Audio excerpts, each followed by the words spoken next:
In this video, I'm going to show you how to remove and replace the driver's side CV axle on a Jeep Patriot located in the driver's side fender well. So with a 19mm socket, we're going to remove the tire.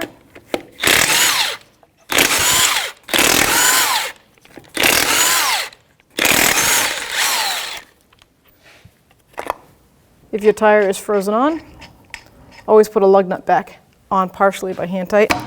Give it a bang.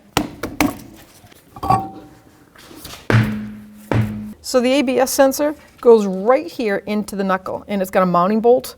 That's a 10mm socket. We're going to take that mounting bolt right out. Set it aside.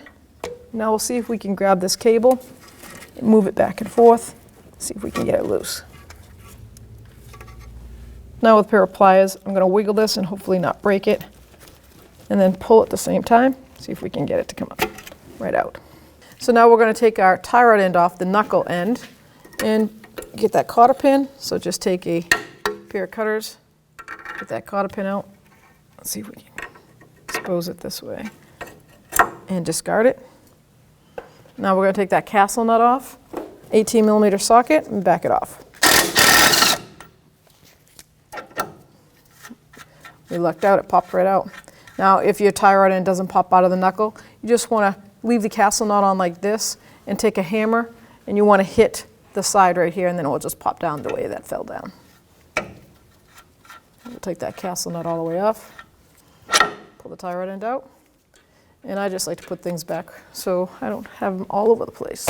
Now we're going to take our axle nut off and just take the old cotter pin out, discard it. We're not going to use it again. It comes with a new one. Take our castle cover off, and that spring, that's a flat washer spring, and then the axle nut. And that is a 32mm socket. We'll reverse it. And that gets replaced, so we can set that aside. Now we're going to move down to the ball joint. We're going to take the ball joint out of the knuckle, and that's an 18mm socket and wrench. Okay, so 18mm wrench and socket. And I'm going to put the wrench on this side because the 1/2-inch gun, it's hard to get in here with the caliper right there. And I'll put the socket on the back side.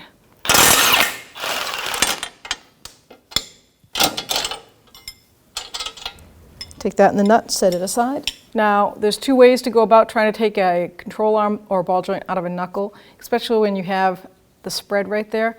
I like to take a cold chisel and I'll tap it in there once the bolt's out. It kind of spreads those ears, like the nose of holding that. Just take it and tap it in. And once you tap that in, then you can take a pickle fork, slide it in there, try not to damage the boot or the backing plate, and then hammer that in. So then you're going to take a pry bar, and there's a spot right in here, and you're going to pull down, and that ball joint should pop right out. So you have two push pins on either side. Ours is missing back here. I'll probably put a new one in when I'm done. With the body tool, I'm going to pull that clip out. There we go. Set it aside. Do the same to the passenger fender well. So I'm going to take the rear mounting bolts off first, 10mm socket.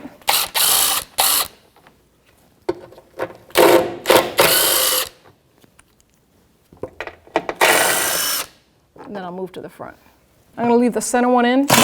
I'm going to take the two outers out first. And then I can have a hand hold it. And then lower the shield. Now we're ready to take the axle spindle out of the actual knuckle. So I'm going to grab the actual whole knuckle assembly and rotor and pull it out. Let's see if we can get that spindle to come out. Just like that. Now we'll get a catch basin and put it under that axle where it meets the transmission. So now with a pry bar, I'm going to go in here and I'm going to see if I can just pop that right out of that transmission. Just like that. Now I'm going to grab my axle, see if I can slide it right out of that differential. So this is the inside of the axle, the part that goes in the transmission, and you have this lock ring, and they have that opening to it, and it expands. It goes in, squeezes, then opens up again. The best way to do this is to make sure it's not straight up and hanging down. You'll end up bending that. You can go either let the opening be at 6 o'clock or let the opening, I prefer 6 o'clock. Some people do it on the side, but I feel like you have a better chance of it bending. So with it opening at 6, we're going to take our axle and bring it up to the transmission. Try not to hit that seal. Line it up. All right, I'm going to take off the new castle nut that it comes with so I can set that aside. Just in case if it's all one motion and I get to throw it into that hub, this won't be in my way. Set it aside over here. And now we're going to take the axle and give it a good push. Line it up straight and give it a push till it goes in and clicks. And now you can grab it and line up the spindle, guide that through. So now we can take our new washer and the actual nut. There doesn't seem to be a front or back, they both look identical. Snug that up. I'm just going to take my 32mm socket and snug it, because we have to torque that when we lower the car. So now we can put our tie rod end back on, slide that up through, put the castle nut on, 18mm, and we're going to snug that castle nut up, then we'll torque it to specs. 18mm, and the torque spec is 97 foot-pounds.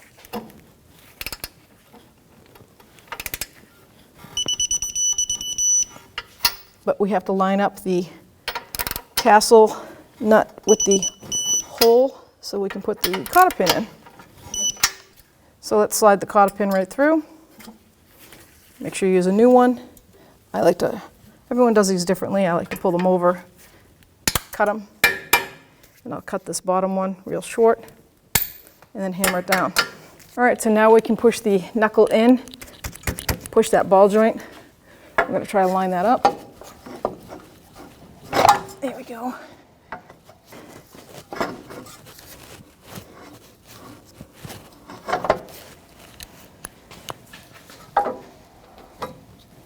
Okay, so now we have it started in the knuckle. Take another rubber mallet and I'm just going to give it some taps. See how it's starting to slide in? And that ball joint has that cutout, so it's a half moon, and that's where the bolt's going to go through. So you can see the mounting hole, and it's not all the way up yet. And there it is. Put the nut on the other side. Now let's get a pole jack. If you're down on the ground, you can use a regular jack.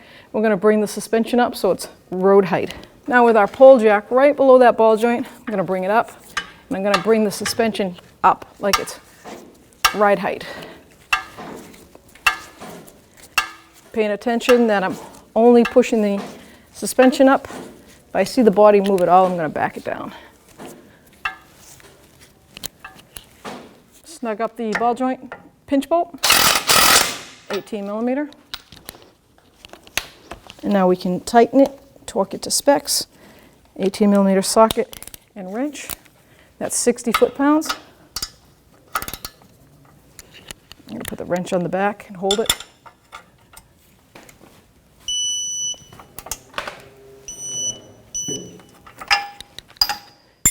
Now we can lower our suspension. So now we're going to take the car and lower it so we can torque this axle nut. Then we can put the castle nut washer on and the cotter pin. So what I like to do to hold that from spinning, I take my long pry bar and I'll use it just like that. Lock those studs in. Torque specs for this hub axle nut is 180 foot-pounds. So we're going to bring it right up to 180. It's important not to go over or under because it's a pressed bearing inside. And if it's too loose, it'll break free. And if it's too tight, it'll make it explode. 32mm socket, and we'll tighten it right up.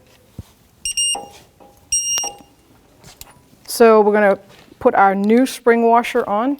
That goes on first. Castle locking washer. And then the new cotter pin. Bring that right down. Got to kind of push in on it because of the spring on that washer. Then I like to take the cotter pin and bring it up and cut the bottom one off. And take your sensor, guide it through the mounting spot. Take your little 6mm bolt with that 10mm head for a socket and start it by hand. Get your little socket, 10mm. We're just going to snug it because the torque spec is 13 foot-pounds. So just snug it down. And there we go. Let's get our torque wrench. Okay, 13 foot-pounds.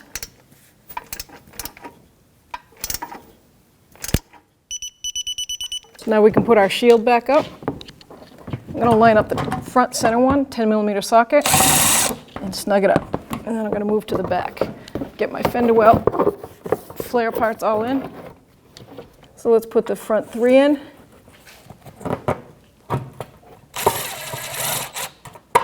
Just going to start them by hand. Make sure the fender ones are lined up inside. Put the center rear one in, and the other 2. What else we got left of the plastic push pins?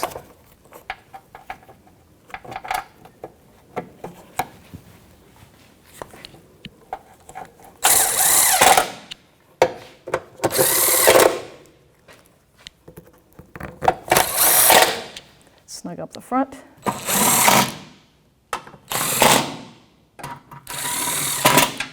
So now we're in the fender well, and the other side looks exactly the same.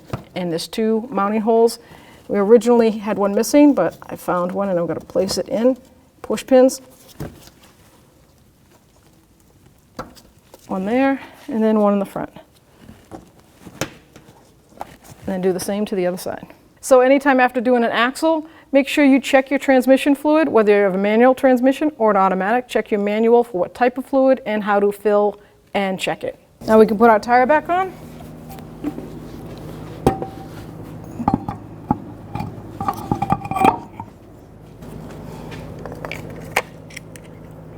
Just hand start the lug nuts.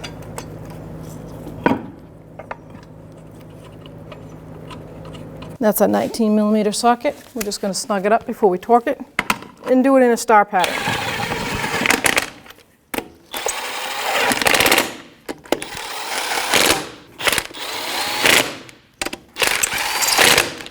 Okay, now we can lower it and torque it to specs. Wheel torque is 100 foot-pounds. We're going to torque it in a star pattern.